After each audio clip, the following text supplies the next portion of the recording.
How we doing, guys? Myself, Chris Pretty OBE, hitting you with a quick one. Real talk, true seasons. Don't worry, I'll wait. And I'm just asking the question. Do we live in the capital? Because is this London? Because I'm not quite sure. We're meant to be the capital. And I don't know about you, Sadiq, bruv. You know one's there. But the last time I checked, there's kids running around with zombies nice in Croydon, in Wood Green, kids getting stabbed up. And you're sitting there talking about, oh, knife crime has gone down and we are doing our best for London and making London safer. We don't feel safe in London.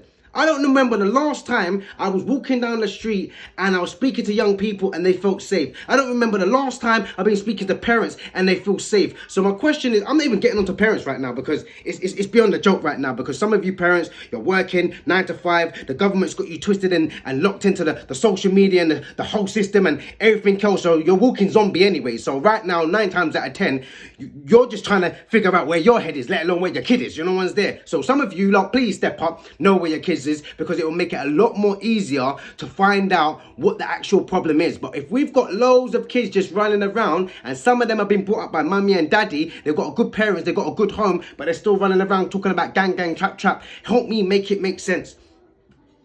Last time I checked, we were living in the capital. Last time I checked, this was a tourist destination. I don't know about around the world. And if there's anyone on my page around the world, what do you feel about London? What do you think about England? Is this a place that you want to come? Is this a place that you feel like, yeah, I want to go on holiday. Let's go to London. What, where man them are running down the streets with big boy zombies, where kids are getting stabbed, where kids are doing sword fights, or there's big robberies just in broad daylight and everybody's just there standing watching. And the worst thing about I love our society now, we are a society of filmers.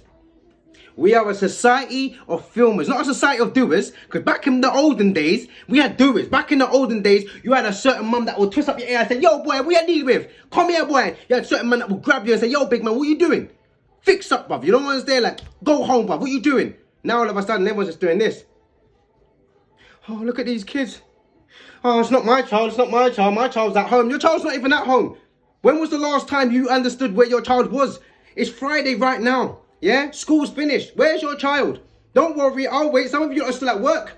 Help me make it make sense. So once again, I'm not sitting there telling you as a parent, if you are a single parent and you're trying the best that you can and you're trying to get your kids into activities, or you're trying to make sure that your child's coming home safe and all the rest of it. But we've got to be a little bit more understanding and a little bit more real to the situation of, we've got a pandemic on our hands. We've actually got to deep it and say to ourselves, we've got mental health on our hands. We've got to deep it and say, rah, did that lockdown really have effect on us? Not just me as an adult, but as the children. You know one's there, because if it affected us as an adult, how much do you think it's affecting our children? And we're only starting to see the rollout of what lockdown really done, of what COVID really done. Everybody was sitting there, yeah, don't take the jab, don't take the jab. What about mental health?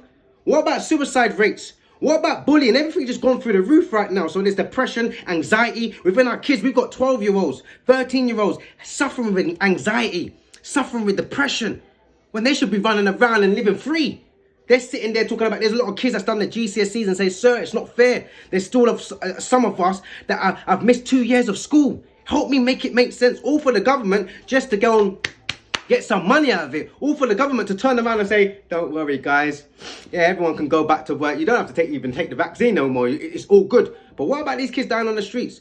Why aren't we trying to solve that? Why aren't we trying to wake up? Do you know why? And then when we talk about depopulation, everyone's like, no, Chris, it doesn't make any sense. Why would they want to kill the generation? Why would they want to kill these kids? Well, they're not help saving them. I'm just saying, they're not helping saving them. So help me make it make sense. So these are the kind of times where I think we should be calling out more to the government, calling out more to the policing. We already know the Metropolitan Police is pants. But like I said, we need to start policing our own community then. Like, we just need volunteers. We need supports. You know one's there. What happened to the neighborhood watch?